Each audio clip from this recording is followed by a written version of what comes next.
Mereka menerima Injil ini, kemudian bertobat dan berbalik kepada Allah. Mereka disebut sebagai murid-murid atau orang percaya. Di Alkitab juga dikatakan mereka menerima pengajaran dari para rasul-rasul. Setelah menerima pengajaran rasul, mereka mengadakan persekutuan dan memecah-mecahkan roti. Di ayat 46 dikatakan mereka berkumpul tiap-tiap hari di dalam bait Allah. Mereka sukses dalam mengadakan ibadah bersama-sama. Dan di ladang masing-masing, mereka memecahkan roti di rumah masing-masing secara bergilir dan makan bersama-sama dengan gembira dan dengan tulus hati, sambil memuji Allah, dan mereka disukai semua orang. Also in the scattered field, they also broke bread together in their homes and ate together with a glad and sincere hearts, and praising God enjoyed the favor of all the people. Kalau kita sukses dalam beribadah, artinya kita juga sukses dalam segala hal. Dan para rasul katakan, jika gagal dalam beribadah, artinya juga gagal dalam segala hal. Karena Allah menciptakan manusia seperti itu. Dan dengan cara seperti itu juga Allah menyelamatkan manusia. Di dalam 3 Yohanes 1 dikatakan, saudaraku yang kekasih, aku berdoa semoga engkau baik-baik dan sehat-sehat saja dalam segala sesuatu, sama seperti jiwamu baik-baik saja. Minggu lalu kita mendengarkan khotbah berdiri di hadapan Allah. Kalau kita percaya Allah itu hadir, maka kita harus berdiri di hadapan Allah. Karena segala sesuatunya berada di dalam tangan Allah. Ketika kamu duduk, ketika kamu berdiri, Allah mengetahui semuanya. Walaupun sehelai rambut takkan dibiarnya jatuh tanpa kehendak Allah. Bahkan jumlah rambut kita pun Allah mengetahuinya. Karena itu kita harus mengakui Allah dalam segala hal. Dan Allah akan membimbing dalam setiap langkah kita. Orang baru percaya ketika mereka menerima keselamatan, mereka harus punya kesuksesan yang pertama, yaitu sukses dalam beribadah. Kita harus memulihkan tabernakel. Tabernakel menggambarkan ibadah sebelum beribadah. Kita harus memulihkan ibadah sebelum beribadah. Apa maksudnya? Jadi kalau kita di gereja maupun di rumah 30 menit sebelum dan sesudah ibadah itu sangat penting.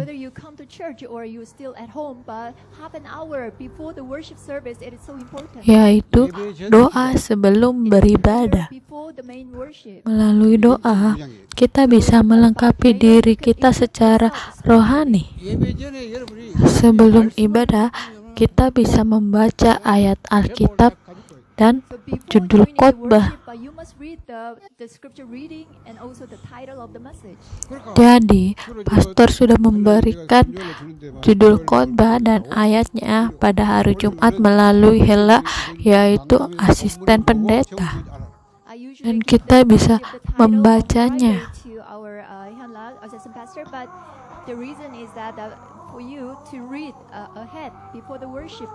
Sebelum beribadah, kita harus benar-benar berpegang pada bacaan ayat Alkitab dan judul khotbah. Dan status rohani kita akan berubah. Dan penginjilan sebelum ibadah. Anda harus memikirkan firman Tuhan minggu ini yang saya terima, saya harus membagikan kepada siapa? Pikirkan seperti itu, lalu masukkan dalam rencana penginjilan Anda dan lakukan sebelum ibadah. Dan inilah yang disebut memulihkan tabernakel. Dan kita juga harus memulihkan kemah pertemuan. Kemah pertemuan melambangkan penyembahan dalam ibadah utama. Kita harus memulihkan ini. Ketika Musa berjumpa dengan Allah di dalam kemah pertemuan, seluruh bangsa Israel berdiri di depan pintu kemah pertemuan dan mereka beribadah bersama-sama. Apa itu penyembahan selama beribadah? Kita harus konsentrasi. Ketika kita berkonsentrasi dalam penyembahan, maka kita juga berkonsentrasi kepada Allah. Pada saat itu, kita mengalahkan kekuatan kegelapan. Selama ibadah, kita juga harus berkonsentrasi dalam doa. Dalam beribadah, kita mempunyai doa syafaat kan. Selama waktu berdoa, kita harus berkonsentrasi kepada Allah melalui doa. Itulah waktu untuk berpindah ke tahta surgawi. Kemudian berkonsentrasi ke mimbar. Mimbar, waktunya kita mendengar suara Tuhan atau firman Tuhan, dan waktu untuk berkonsentrasi untuk memegang inti dari firman. Kemudian kita harus berkonsentrasi dalam persembahan. Secara intensif kita harus berdoa untuk persembahan. Kita tidak secara sederhana memberi persembahan tanpa arti atau tanpa makna, dan kita secara berkontinu berdoa untuk persembahan, artinya kita mempersiapkan masa depan kita dan generasi yang akan datang. Inilah arti dari memulihkan kemah pertemuan. Memulihkan kemah melambangkan penyembahan setelah ibadah. Setelah ibadah, kita pulang ke rumah atau ke kemah kita kan. Walaupun dalam kemah, kita harus tetap menyembah Allah. Seperti kita pulang ke kemah, kita harus menyusun kembali firman yang kita terima hari ini. Kemudian kita berpegang kepada perjanjian yang akurat yang kita terima dan bermeditasi, berpegang kepada perjanjian yang akurat. Kita juga harus berdoa untuk perjanjian. Kemudian kita mengaplikasikan tentang apa yang kita terima. Dengan kata lain, ini adalah penggenapan. Kemudian kita menyaksikan firman Tuhan. Menyaksikan firman Tuhan adalah tujuan dari perjanjian. Jadi kita harus memulihkan ibadah. Karena itu setiap hari harus menjadi hari Tuhan. Gereja mula-mula setiap hari adalah hari Tuhan bagi mereka. Dikatakan tiap-tiap hari. Di Roma 12 ayat 1 dikatakan tubuh kita sebagai persembahan yang hidup, yang kudus dan yang berkenan kepada Allah. Dan itu adalah ibadah yang sejati. Ini adalah penyembahan secara rohani. Artinya tubuh atau diri kita itu sebagai ibadah atau penyembahan, dan ini yang disebut orang percaya, dan ladang kita adalah gereja. Kita harus memulihkan ini. Apa yang gereja mula-mula lakukan itu juga dilakukan oleh bangsa Israel ketika mereka keluar dari Mesir. Apa inti dari ibadah itu? Yaitu firman Allah. Maka dari itu kita harus menerima firman Tuhan selama ibadah. Dan inilah waktunya bagi kita untuk menanamkan firman Tuhan. Dalam ibadah kita tidak berakhir sampai mendengarkan firman Tuhan saja, tetapi kita harus menyusun ulang, bermeditasi, dan mengaplikasikannya ke dalam kehidupan kita. Cara pandang seperti ini kita ambil dari Mazmur pasal 111 ayat 11. Dalam hatiku aku menyimpan janjimu, supaya aku jangan berdosa terhadap engkau. Karena segala sesuatu di dalam dunia ini menjadi dosa dan tertanam kepada hati kita, di dalam hati kita. Kita menerima firman Tuhan dengan kepala kita, tidak lama kemudian pergi dari kepala kita. Tidak peduli seberapa besar anugerah yang kamu terima selama ibadah, tetapi kalau kita menerima dengan kepala saja, tidak lama kemudian akan pergi. Firman Allah tidak bisa masuk ke dalam hati kita karena kita tidak bermeditasi. Dalam kehidupan nyata kita, dalam memilih atau melakukan segala sesuatu, itu berdasarkan kehendak atau pikiran kita. Walaupun mereka diselamatkan, tetapi dengan cara seperti ini akhirnya mereka gagal. Tetapi ketika firman Tuhan benar-benar masuk ke dalam kita dan firman Allah bekerja atas kita, kita tidak mempunyai pilihan lain selain menerima jawaban. Apa yang Yesus katakan di dalam Matius pasal 15 ayat 18 sampai 20, dikatakan, tetapi apa yang keluar dari mulut berasal dari hati, dan itulah yang menajiskan orang. Apa yang masuk ke dalam, yaitu makanan, ketika masuk perut kemudian keluar lagi. Jadi apa yang masuk ke dalam mulut kita itu tidak menajiskan, tetapi yang keluar dari mulut kita itulah yang menajiskan. Karena apa yang keluar dari mulut kita itu berasal dari hati. Karena di dalam hati segala kotoran dan kenajisan. Karena itu dikatakan dalam Mazmur 119 ayat 11, dalam hatiku menyimpan janjimu supaya aku jangan berdosa terhadap engkau.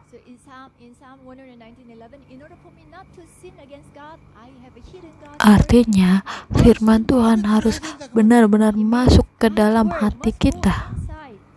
Tetapi kita tidak melakukan apa yang membuat firman Tuhan itu masuk ke dalam hati kita. Lalu bagaimana firman Tuhan itu bisa masuk?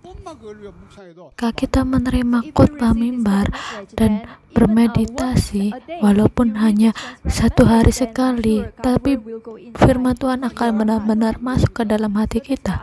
Oleh sebab itu saya menggambar ini minggu lalu. Ini gambar orang yang lingkaran adalah kepala. Jadi kita punya mata, hidung, telinga, dan mulut. Dan kita menerima firman Tuhan masuk ke dalam mata, hidung, telinga, dan mulut. Seperti inilah firman Tuhan masuk ke dalam kepala kita, dan tidak lama kemudian akan menghilang. Tetapi firman Tuhan itu harus masuk ke dalam hati kita. Bagaimana kita melakukannya? Yaitu melalui bermeditasi.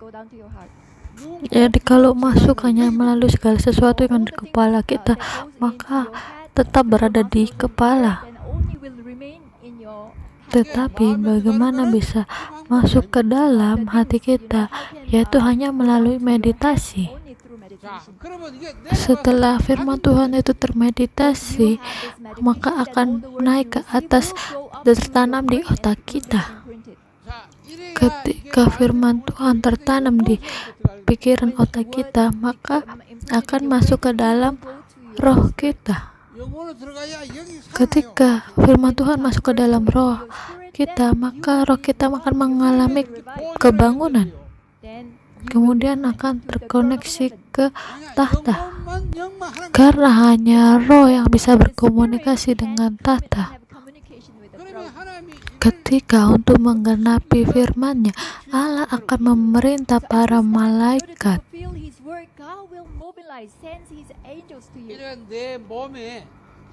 Ketika itu kita akan membuat keputusan dan kita akan mempunyai pikiran akan firman Tuhan.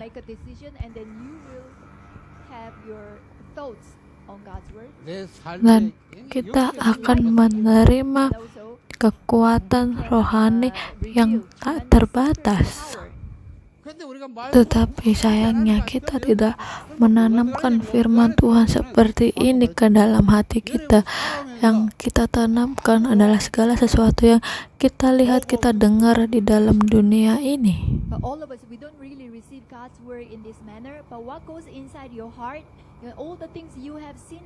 Lihatlah diagram secara seksama.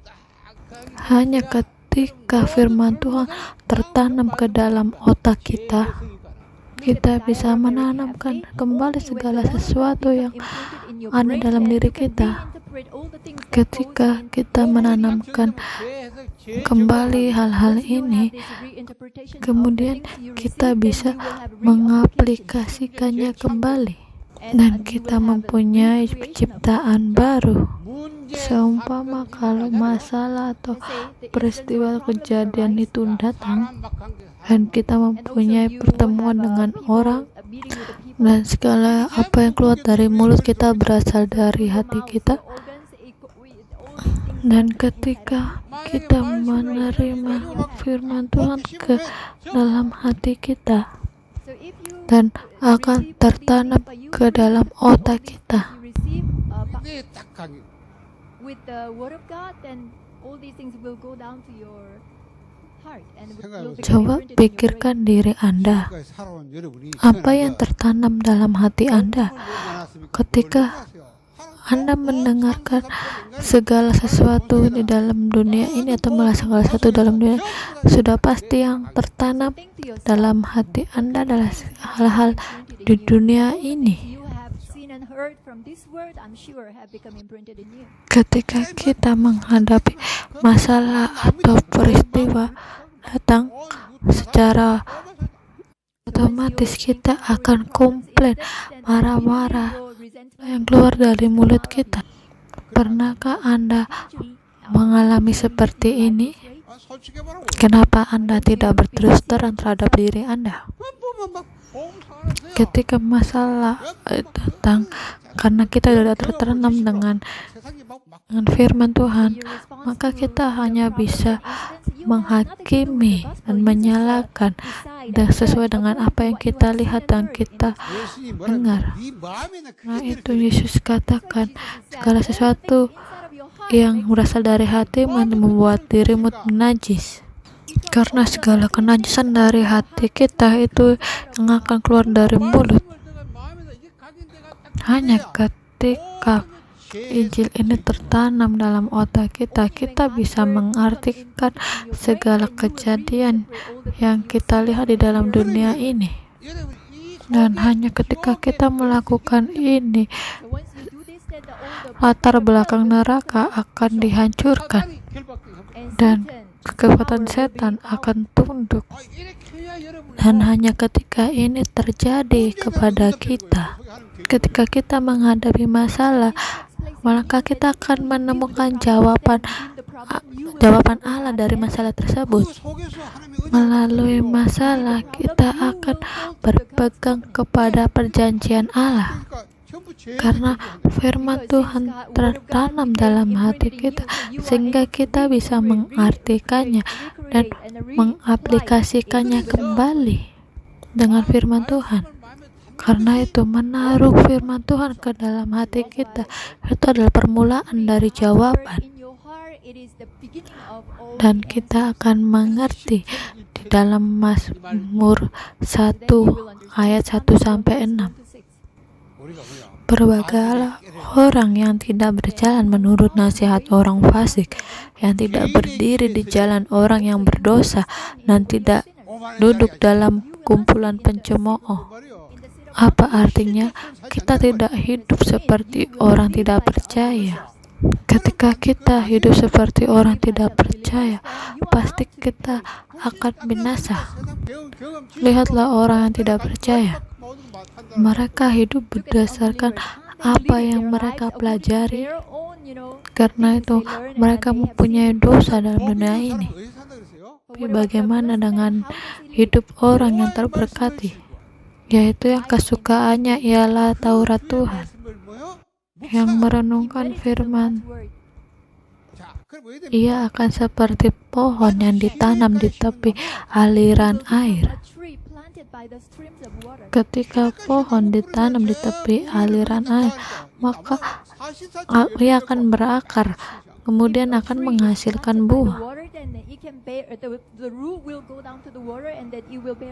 Dan dalam Mazmur dikatakan, segala hal yang ia perbuat akan dibuatnya berhasil.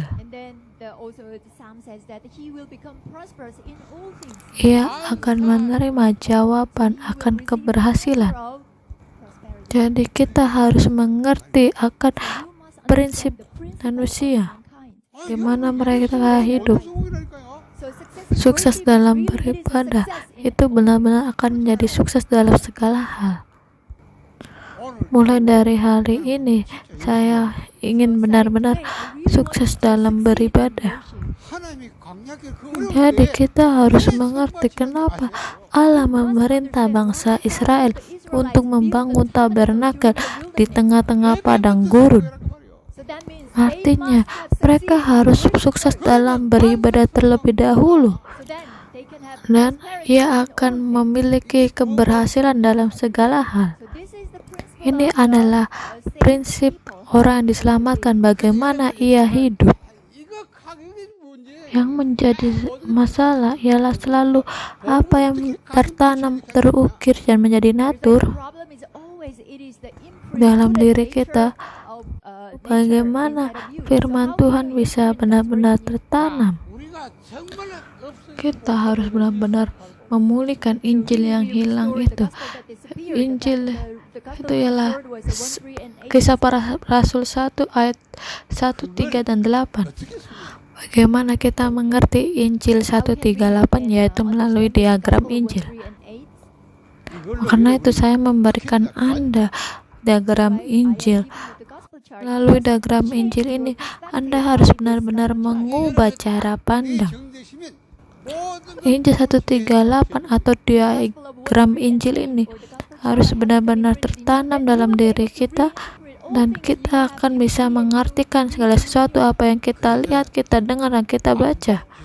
Karena itu saya berulang kali mengatakan kepada Anda harus berkontinuasi, berulang, dan berkonsentrasi. Hanya dengan ketika tertanam, kemudian akan berakar dan menjadi natur. Jadi minggu lalu kita belajar tentang dunia Allah sebelum penciptaan. Sebelum penciptaan tidak ada apa-apa. Itu tidak benar karena Allah sudah ada. Karena sebelum dunia diciptakan Allah sudah ada. Karena itu kita harus benar-benar mengerti apa dunia Allah itu. Jadi Allah itu seperti apa? Allah itulah adalah Allah Tritunggal. Jadi Allah yang kita percayai adalah Allah yang Tritunggal. Jadi apa Tritunggal itu? Ialah Allah Bapa, Allah Anak, dan Allah Roh Kudus. Mereka adalah Allah yang independen, tapi pada hakikatnya ialah satu. Jadi menurut esensinya atau cara pandang esensinya, mereka adalah sama sebagai Allah. Atribut Allah dalam ketritunggalan Allah adalah sama. Karena itu kita katakan mereka adalah satu. Bagaimana Allah Tritunggal itu ada? Then how this triune God exists? Seperti inilah ketiga Allah itu ada. Triune God exists. Di diagram yang kedua, So the second diagram, please. Allah Bapa, Allah Anak, So God the Father, 아들 하나님 아들 God the Son. bagaimana mereka ada, yaitu 관계를 말합니다. hubungan antara How he Bapa exists dengan refers to the anak. relationship between God the Father and the Son. Anak secara totalitas patuh kepada Bapa. 아버지 Allah Bapa memberikan hidup kepada Allah Anak dan juga kemuliaannya. 그래서 Karena itu kalau kita lihat di Yohanes 1 ayat 1, pada mulanya ialah firman, dan firman itu Allah. 그 안에 생명이 있었다. Dia adalah hidup. Dan di ayat 18, tidak seorang pun yang pernah melihat Allah, tetapi anak tunggal Allah yang ada di pangkuan Bapa, dialah yang menyatakannya. 거기에 있는 독생하시나. Aku dan Bapakku adalah satu, dalam Yohanes 10 ayat 30. 아버지 안에 하나이라. Jadi kita harus mengerti ini. 이걸 You must understand this. Jadi Allah Tritunggal itu menggambarkan tentang hubungan antara Allah Bapa dengan Allah Anak. Signifies the relationship between God the Father and the Roh Son. Kudus ialah roh dari Allah Bapa dan roh dari Allah Anak. For the Holy Spirit, God, He Ia bekerja sebagaimana Allah Bapa dan Allah Anak bekerja. He works. 자 이걸 Jadi kita harus mengetahui fakta You ini. must be aware of this fact. Allah menciptakan manusia menurut God gambarnya. created mankind in His image. 그렇죠. Is that so? 자 그래서 이제 Dan saat ini kita berbicara tentang 우리가 오늘 뭐 됩니까? prinsip penciptaan 창조와 Allah dan kekuasaannya. Then today we will talk about the principle of God's creation and His governance or reign. Dan dari kekekalan Allah itu sudah ada, kemudian menciptakan alam semesta God ini. exists as a Trinity and then He created this. Kejadian pasal 1 ayat 1, Allah menciptakan langit dan bumi. The heaven and the earth. Dan di Kolose pasal 1 ayat 16 dikatakan Allah menciptakan segalanya, baik yang kelihatan maupun tidak terlihat. 자 그래서 여러분이 보세요. Allah Bapa berada dalam surga, So God our Father dan in heaven. malaikat penuh ada dalam surga. Angels dwell in heaven as well. 이 세계는 하나님의 세계가 초월한 Dunia ini adalah dunia Allah, 무한하고 영원한 mana dunia yang tak terbatas, tak terlampaui, dan 이 kekal. 하나님이 세상을 창조. Allah menciptakan dunia ini. Dunia ini Allah menciptakan manusia dan segala ciptaan. 이 Dunianya dunia terbatas, dan dunia berkekurangan, dan dunia sementara yang terbatas oleh ruang dan waktu. Tapi bagaimanapun juga dua dunia ini saling terhubung. Walaupun ini dua dunia tetapi bisa saling berkomunikasi.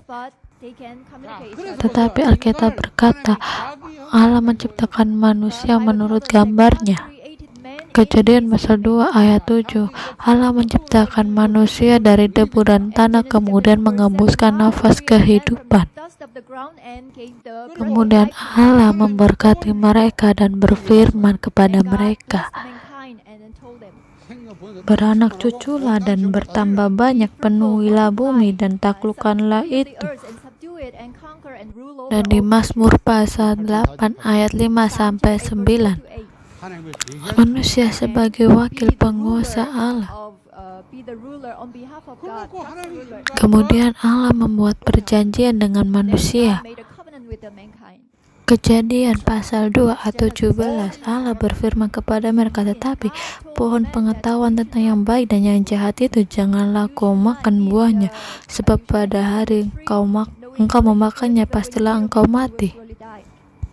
Di penjelasan lebih detail more explanation is needed here.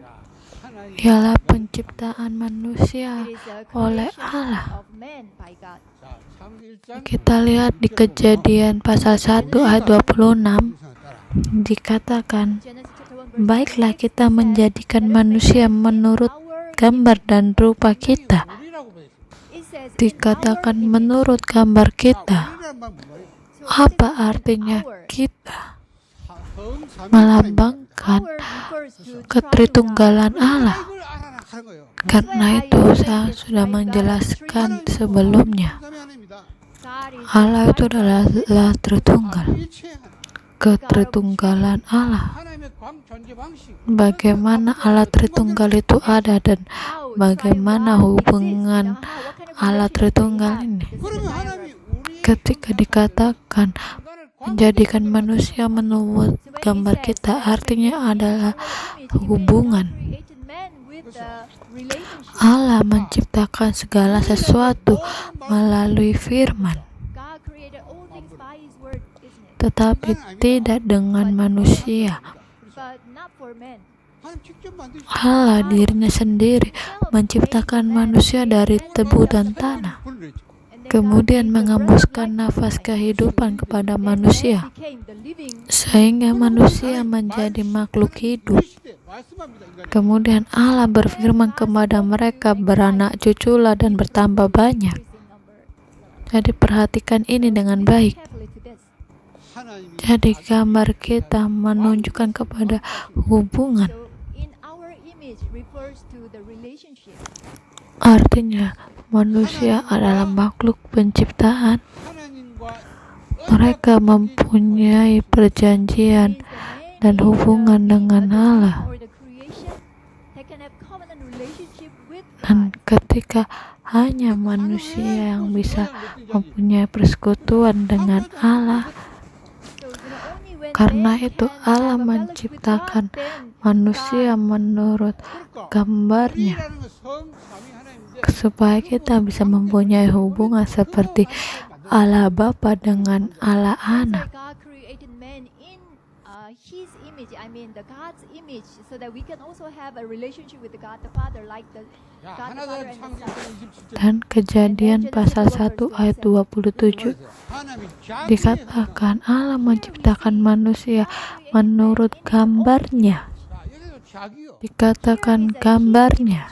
이거는 관계성이 대질성이다. Gambarnya menggambarkan tentang Here, His image keindividuan. 이 중에서 누구를 말해? Dan dari ketiganya yang menggambarkan Then among the three persons of gambarnya God, ialah 다시 말해, 아들의 형상. His. Allah Anak. Dengan kata lain, In other words, it is the image menurut of gambar God. Allah Anak. 그렇죠.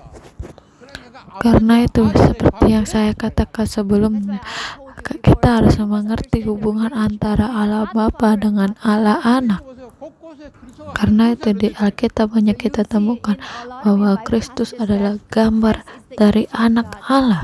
아들의 형상 뭡니까? What about the Apa image of artinya dari 아들의 아버지의 gambar 말, anak 아버지의 Allah? 뜻에 철저히 Artinya image of God secara the Son is that he totalitas always ia thoroughly taat obeys to kepada God the Father. Allah Bapa. 아버지 아들에게 Dan Allah Bapa But memberikan the Father hidup gives his life kepada to him Allah and Anak, also the termasuk glory to dengan him. kemuliaannya. 그렇게 만들었단 말이에요. Tetapi Man was manusia created juga in that manner. terciptakan seperti ini. 여기서 하나님과 인간의 Dari sini kita So bisa here, lihat the relationship hubungan between God antara and Allah dengan manusia. 하나님과 인간의 관계라는 것이 여기서 Dari sini kita lihat hubungan the antara relationship between God Allah and dengan mankind manusia. is visible. 그래서 그림을 그리면 이렇게 그렸어요. Jadi If I kalau make saya this into a gambarkan picture, it seperti would be like ini. this. 아버지, Allah Bapa, So the outer Allah Anak. 아들. God the Father, the middle circle is 여기에 God the Son, Dan orang percaya. and the inner yang circle diselamatkan. is the believers who have been saved.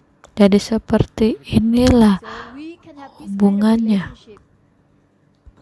kalau kita lihat di Yohanes pasal 5 ayat 26.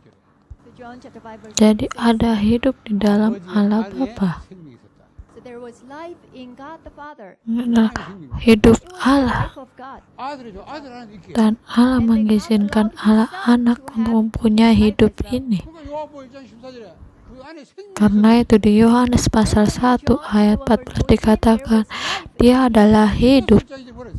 And Titus chapter 1 dan verse 2. Titus pasal 1 ayat 2 영생을 얻게 하시고 pengharapan akan kehidupan yang kekal. 하나님의 영세 전에 Sebelum And this permulaan eternal life was zaman promised to us sudah before the creation dijanjikan of the world. oleh Allah. 영세 전에 하나님 인간에게 영생 Artinya, 생명을 약속하셨어요. sebelum Before the permulaan beginning of zaman, the time, God Allah sudah promised to menjanjikan give eternal life hidup to us. yang kekal bagi kita. 오늘 Jadi hidup seperti ini dalam bahasa aslinya kita sebut Zoe. 하나님의 Hidup 생명을 manusia 생명은 yang Allah ciptakan dari debu dan tanah kita sebut sebagai pusike. 우리 영혼은 부식. Tetapi roh kita tercipta oleh Allah, jadi roh kita adalah pusike. 하나님의 생명을 말합니다. Tetapi hidup yang kita bicarakan adalah hidup Zoe. 이걸 아들이 Allah memberikan hidup kepada anaknya. Artinya juga Allah memberikan hidupnya kepada kita. Kenapa? Karena kita hidup di dalam Allah Bapa 하나님과 dan sangat memungkinkan bagi kita mendapatkan hidup. Apakah anjing bisa bersekutu dengan manusia?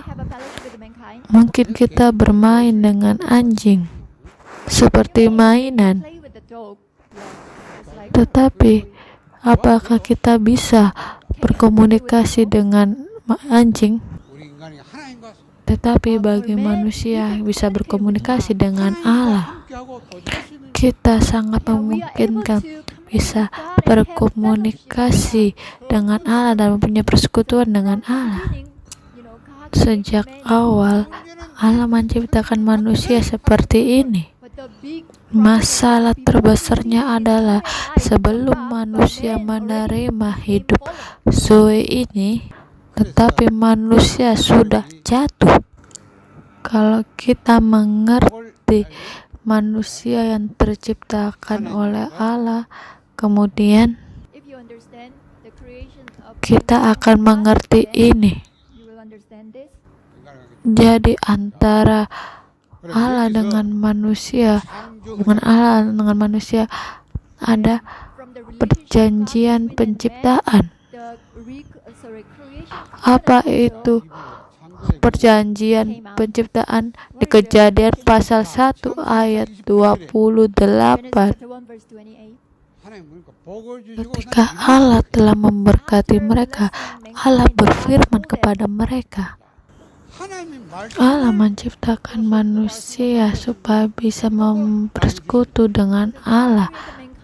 Kemudian Allah berfirman kepada mereka. Apa yang dikatakan? Berkembang biaklah, bertambah banyak, penuhilah bumi dan taklukkanlah. Allah memberikan melalui firman-Nya. Ketika Anda berbicara kepada anjing, bertambah banyak, berkembang biaklah, maka anjing akan mengerti. Walaupun sampai saat ini manusia belum menerima hidup yang kekal sebelumnya, tapi manusia diberikan roh supaya mengerti apa yang dikatakan Allah kepada mereka. Sesudah itu Allah berfirman kepada mereka. Kejadian pasal 2 ayat 17. Allah memberikan perintah kepada mereka. Apa itu? Semua pohon dalam taman ini boleh kau makan buahnya dengan bebas. Tetapi pohon pengetahuan tentang yang baik dan yang jahat itu janganlah kau makan buahnya. Ketika engkau memakannya, pastilah engkau mati. Ketika kita tidak taat, pastilah kita mati.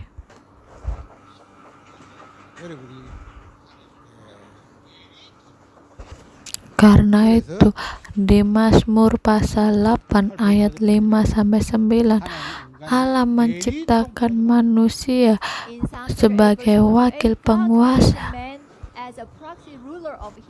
dan hanya ketika manusia menjaga perjanjian dan hubungan itu adalah perintah, dan ketika kita taat dan menjaga ini, maka kita akan diberikan hidup. Tetapi kalau kita tidak taat dengan perintah ini, pastilah kita mati. Karena itu hubungannya seperti ini. Bagi orang percaya, kita harus selalu taat terhadap firman Tuhan, seperti Allah Anak taat kepada Allah Bapa.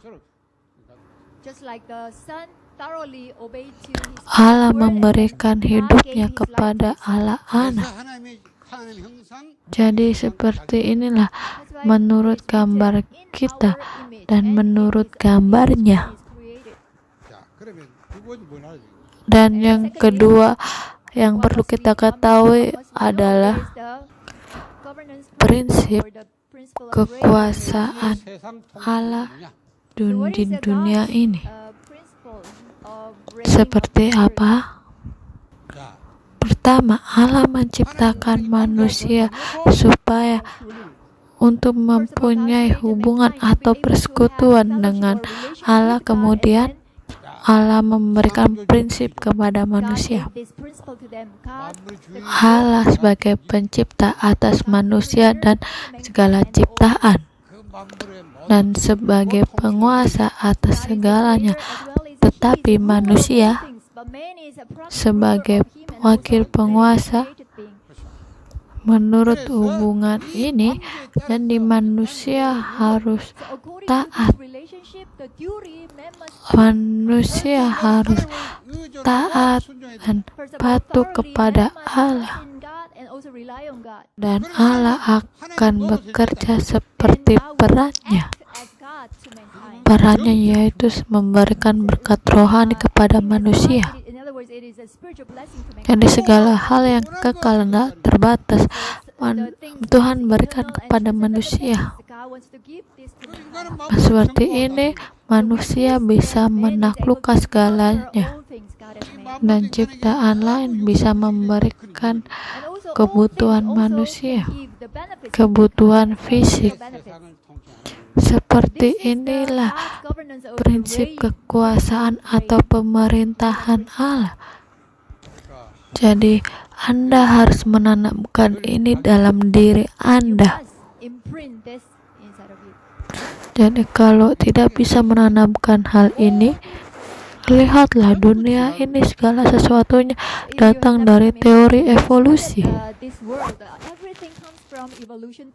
Segala mata pelajaran dan segala pengajaran berasal dari teori evolusi. Dan teori Kopernikus mengatakan manusia adalah pusat dari segala alam semesta. Jadi humanisme dan teori evolusi adalah pusat dari segala akademis, dan inilah sebenarnya cara setan untuk menaklukkan dan menguasai dunia. Dan ini adalah konklusi.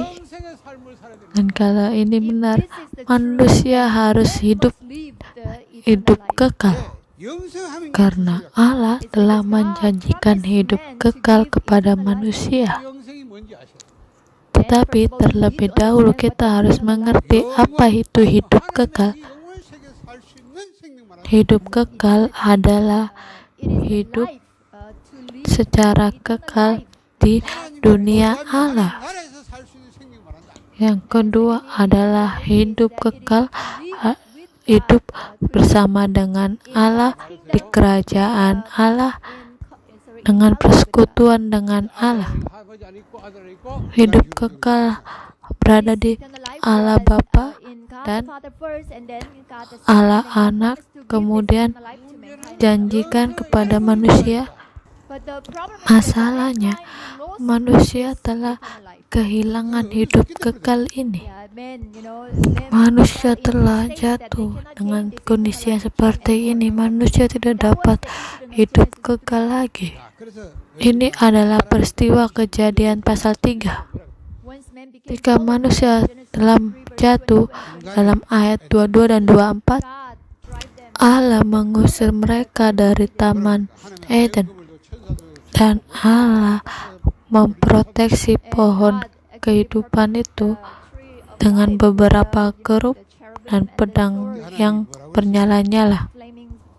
Dan Allah khawatir kalau manusia mengambil buah pohon kehidupan itu dan memakannya, sehingga manusia hidup untuk selama-lamanya. Artinya manusia tidak mendapatkan lagi hidup kekal. Allah telah mengusir mereka dari Taman Eden.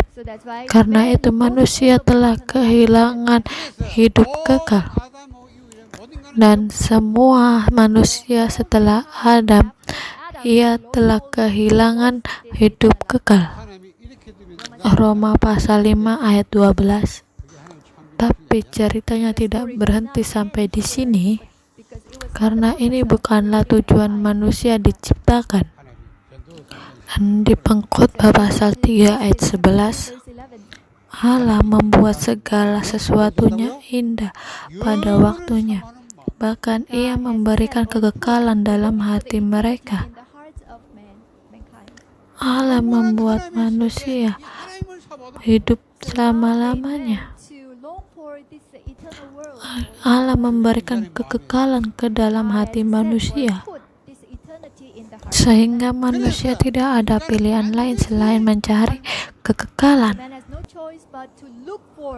Mazmur pasal 42 ayat 1-2. Seperti rusa yang merindukan sungai yang berair. Rusa ketika haus, mereka akan mencari air. Sama dengan manusia, mereka selalu haus akan mencari Allah. Alasannya karena Allah telah memberikan kekekalan ke dalam hati manusia. Karena itu manusia tidak ada pilihan lain selain mencari Allah. Kita sebut ini sebagai kehausan hati manusia untuk mencari Allah. Kita mencari air untuk menghilangkan kehausan itu hanya sementara. Tetapi di hati kita yang paling dalam, kita selalu mencari Allah. Tidak mengetahui bagaimana bertemu dengan Allah, maka manusia banyak yang jatuh dengan narkoba, dengan hal lainnya. Manusia jatuh dalam kecanduan alkohol, bukan karena ia suka alkohol, tetapi ia mencari Allah, tetapi ia tidak mengetahui caranya. Perlu diingat di Pengkhotbah pasal 3 ayat 11, manusia mempunyai kekekalan dalam hatinya. Sebelum zaman permulaan, Allah telah berjanji untuk memberikan kehidupan kekal kepada manusia, tetapi manusia kehilangan ini. Karena itu Allah menaruh kekekalan dalam hati manusia. Kita sudah mengetahui kehausan manusia. Mereka yang jatuh dalam narkoba atau alkohol bukan karena mereka menyukainya, tetapi karena mereka mencari Allah. Lalu bagaimana caranya kita bisa mendapatkan hidup kekal? Bagaimana kita mendapatkan hidup kekal? Yohanes pasal 3 ayat 5-8. Ini adalah perkataan Yesus kepada Nikodemus, kau harus dilahirkan kembali. engkau harus dilahirkan kembali karena sangat tidak mungkin dengan statusmu yang sekarang kau akan diselamatkan. 위로부터 나는 Bagaimana saya bisa dilahirkan kembali? Kau harus dilahirkan dari atas, dilahirkan dari Roh Kudus, 복음으로 성령 lahir dari firman Tuhan. Engkau lahir dari firman Tuhan melalui Roh Kudus. Kalau Anda tidak mengerti tentang hal ini, tiada ada pilihan lain, pada akhirnya Anda akan binasa. Yohanes pasal 3 ayat 16. Karena begitu besar kasih Allah akan dunia ini, sehingga ia mengaruniakan anaknya yang tunggal, supaya setiap orang yang percaya kepadanya tidak binasa, melainkan memperoleh hidup yang kekal. Yohanes pasal 6 ayat 40. Apa yang menjadi kehendak Bapa? Yaitu supaya setiap orang yang melihat anak yang percaya kepadanya beroleh hidup yang kekal. Dan Yohanes pasal 10 ayat 10. Pencuri datang hanya untuk mencuri dan membunuh dan membinasakan. Apa alasan dia datang? Yaitu supaya mereka mempunyai hidup dan mempunyainya dalam segala kelimpahan. Jadi alasan Yesus datang ke dunia ini yaitu memberikan hidup kekal kepada semua manusia. Yohanes pasal 20 ayat 31. Tujuan Alkitab ini dicatat ialah bukan sebagai tanda melakukan mujizat, supaya kamu percaya bahwa Yesus ialah Mesias, Anak Allah, dan supaya kamu oleh imanmu memperoleh hidup dalam namanya. Dan Yohanes 5 ayat 24. Sesungguhnya aku berkata kepadamu, sesungguhnya barang siapa mendengar perkataanku dan percaya kepada Dia yang mengutus aku, ia mempunyai hidup yang kekal dan tidak turut dihukum, sebab ia sudah pindah dari dalam maut ke dalam hidup. Dan Yohanes pasal 1 ayat 12 dan 13. Tetapi semua orang yang menerimanya diberinya kuasa supaya menjadi anak-anak Allah. Ini bukan karena keputusan manusia, tapi ini semuanya berasal dari Allah. Ialah mereka yang dilahirkan kembali dari Allah. Kemudian 1 Yohanes 5 11 sampai 13. Dan inilah kesaksian itu, Allah telah mengaruniakan hidup yang kekal. Bukti dari hidup itu ada di dalam anaknya. Barang siapa memiliki anak, ia memiliki hidup. Barang siapa tidak memiliki anak, ia tidak memiliki hidup. Semuanya ini kutuliskan kepadamu supaya kamu yang percaya kepada nama Anak Allah tahu bahwa kamu memiliki hidup yang kekal. Ketika sekarang Anda tahu bagaimana mendapatkan hidup kekal, kemudian selanjutnya apa? Kemudian Anda bisa hidup dalam hidup yang kekal. Kenapa? Karena Anda sudah mempunyai hidup kekal. Sejak Anda sudah mempunyai hidup kekal ini, harus menikmatinya. Dan dalam Yohanes pasal 17 ayat 3, apa hidup kekal itu? Yaitu bahwa mereka mengenal Engkau satu-satunya Allah yang benar dan mengenal Yesus Kristus yang telah Engkau utus. Tidak sesimpel hanya mengetahui saja. Dan dalam 1 Yohanes 2 ayat 24, dan kamu, apa yang telah kamu dengar dari mulanya, ia harus tetap tinggal di dalam kamu, yaitu tinggal di dalam Allah. Yaitu secara nyatanya kita harus tinggal di dalam Allah. Apa artinya tinggal di dalam Allah?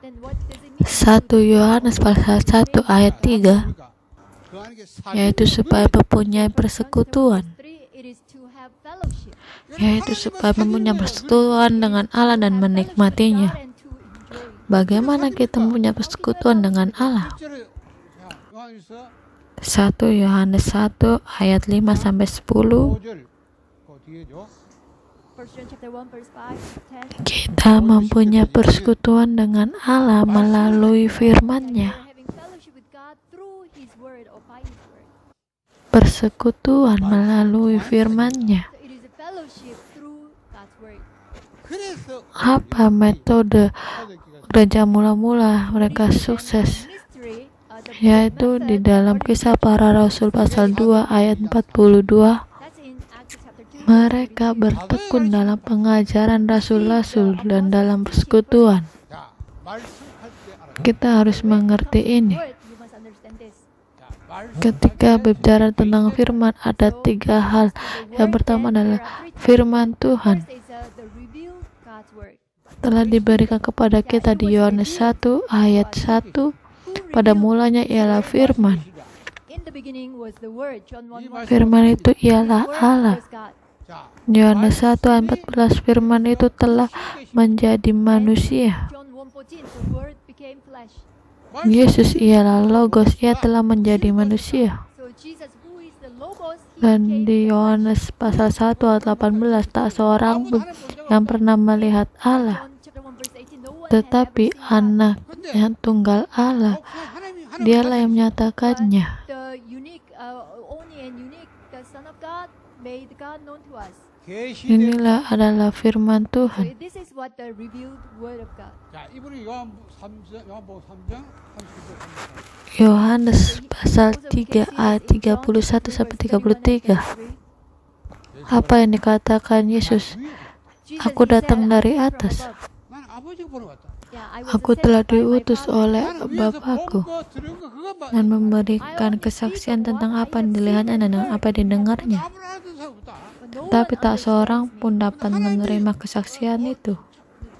Barang siapa yang menerima kesaksianku, ialah pilihan Allah.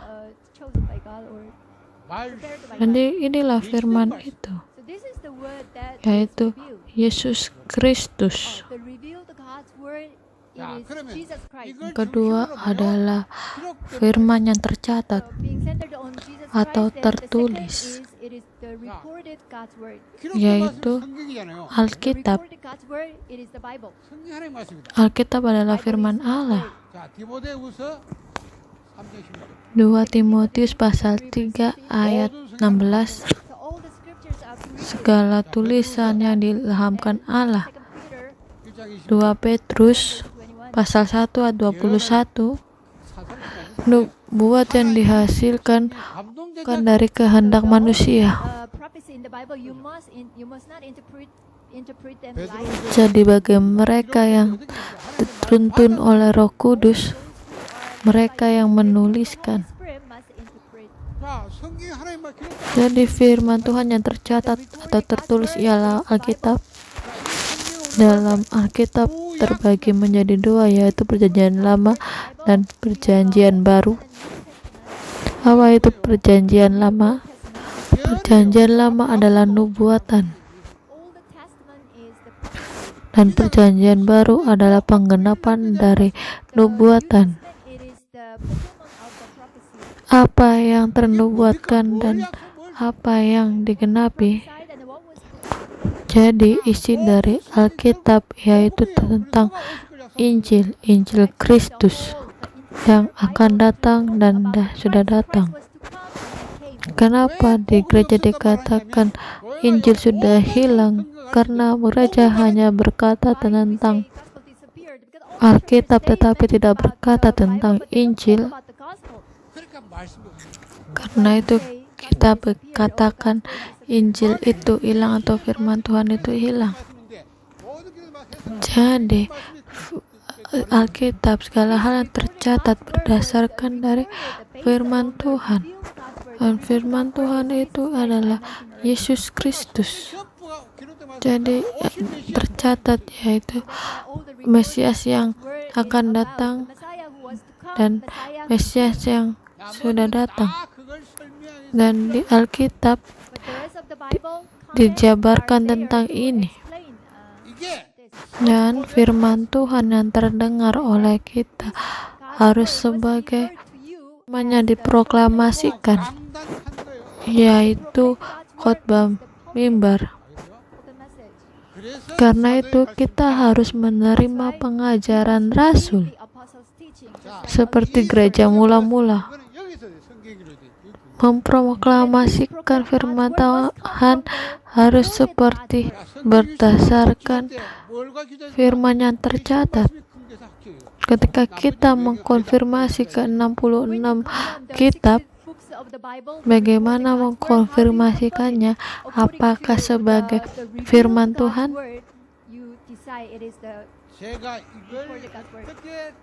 Ini adalah alasan kenapa saya membuat diagram Injil untuk menjelaskan tentang perjanjian lama dan perjanjian baru. Dan sudah banyak waktu yang terlewatkan. Jadi kenapa hal ini harus tertanam dalam diri Anda? Jadi bermeditasilah dengan hal ini, kemudian workshop, dan dengan menggambar diagram. Have meditation on this and also have a workshop and also draw the chart. Kenapa kita harus melakukannya? Karena kita mempunyai banyak sekali tertanam dengan hal-hal yang salah, berakar dan menjadi natur kita. Oleh karena kita harus mengubahnya dengan Injil. Walaupun kita menerima Injil dan kita berkata kita mempunyai Injil dan kita pergi ke ladang, kita sangat mudah akan dikuasai oleh setan. Melupakan ini. Ketika saya mendengarkan percakapan Anda, ini bukan sekedar apa yang Anda bicarakan benar atau salah, tetapi cara pandang Anda itu salah, belum benar. Karena saya mengerti itu. Saya hanya mendengar perkataan Anda sebagai tolak ukur atau sebagai referensi. Cara untuk mengubah Anda yaitu mengubah cara pandang Anda. Mari kita berdoa. Bapa, kami berterima kasih. Biarlah firman-Mu bisa tertanam, terukir dan menjadi natur, supaya kami bisa mempunyai yang tertanam, terukir dan menjadi natur dengan Injil yang benar. Bantulah kami untuk mengubah segalanya, dan bantulah kami supaya bisa kami mengartikan dan mengaplikasikannya kembali dengan Injil. Tidak peduli seberapa besar masalah yang kami hadapi, bantulah kami mencari jawaban dan rencana di dalam masalah. Bantulah kami supaya kami bisa memulihkan ibadah. Dalam nama Yesus Kristus kami berdoa, amin.